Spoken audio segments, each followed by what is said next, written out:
নমস্কার বন্ধুরা, আমার নাম বুড়ি। বুড়িস কিচেনে জানাই আপনাদেরকে স্বাগত। আশা করি আপনারা ভালো আছেন। আমি কদিন একটু অসুস্থ ছিলাম, তাই ভালো করে ভিডিও করতে পারিনি। আমি চলে এসেছি একটা নতুন রেসিপি নিয়ে।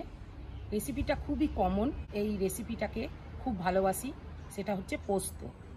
তো চলুন আমি আজকে বানিয়ে ফেলি আলু ঝিঙে পোস্ত। এগুলো দেখ বেশ কচি আর বড়, এগুলো দেশি ঝিঙে, জানিস? ঝিঙে পোস্ত খুব ভালো লাগবে, কুচি তো।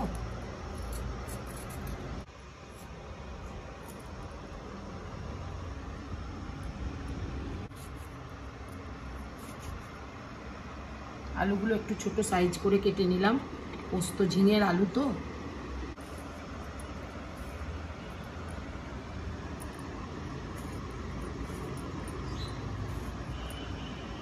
বন্ধুরা, আমার আলু ঝিঙে কাটা হয়ে গেছে, আমি ছোট ছোট সাইজের কেটেছি।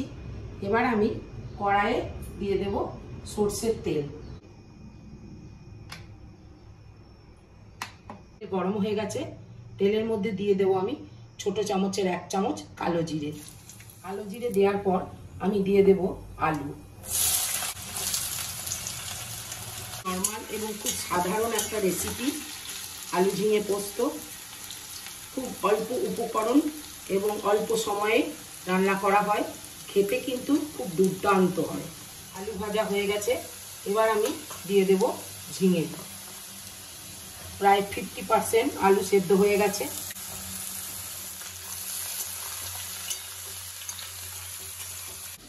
দিয়ে দেব আমি পরিমাণ মতো নুন। এবার আমি ভালো করে নাড়াচাড়া করে নেব। নাড়াচাড়া করে নেওয়ার পর আমি গ্যাসটা লো ফ্লেম করে নিয়ে ঢাকা দিয়ে দেব আলু ঝিঙে সেদ্ধ হওয়ার জন্য। আমি আলু ঝিঙে পোস্ততে জল দেব না। আলু ঝিঙে সেদ্ধ হোক, ততক্ষণে আমি পোস্ত বেটে আনি। আমি মিডিয়াম সাইজের চামচের 3 চামচের মতো পোস্ত দিয়েছি। 50% আমি কষাতে কষাতে সেদ্ধ করে নিয়েছিলাম, আর 50% আমি ঢাকা দিয়ে সেদ্ধ করে নিলাম। এবার আমি 2 কাঁচা লঙ্কা চিড়ে দিয়ে দিলাম। আলু ঝিঙে সব সেদ্ধ হয়ে গেছে খুব সুন্দর। এবার আমি পোস্ত দিয়ে দেব। পোস্ত দিয়ে খুব বেশি নাড়াচাড়া করব না, জাস্ট 2-1 বার একটু ভালো করে মিশিয়ে নেব। তারপরে আমি সরষের তেল দিয়ে নামিয়ে দেব।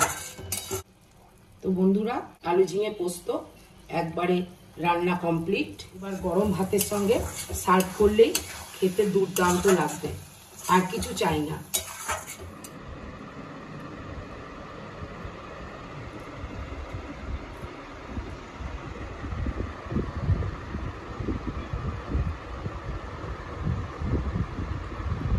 বন্ধুরা, পোস্তটা খুব ভালো লাগছে। এই গরমের দিনে শরীর সুস্থ রাখার জন্য পোস্ত একটা পারফেক্ট রেসিপি। তবে পোস্ত দিয়ে কখনোই উনুনে বেশিক্ষণ নাড়াচাড়া করবেন না। পোস্ত দেওয়ার পর একটু নাড়াচাড়া করে গ্যাসটা বন্ধ করে দিতে হবে, তাহলে পোস্তর একটা আলাদা টেস্ট পাওয়া যায়। আর লাস্টে একটু তেল, সর্ষের তেল, ওটাতে তো আরও দারুণ করে। তো আজ এই পর্যন্তই বন্ধুরা, আবার কোনো একদিন দেখা হবে একটা নতুন রেসিপি নিয়ে। তবে হ্যাঁ, আপনারা কমেন্ট করে জানাবেন কেমন হয়েছে। আর আমি তো নিজের মতো অনেক রান্না করে আপনাদেরকে দেখালাম, এবার আপনারা কিছু বলুন, আপনারা কি দেখতে চাইছেন, প্লিজ একটু কমেন্ট করবেন। নমস্কার।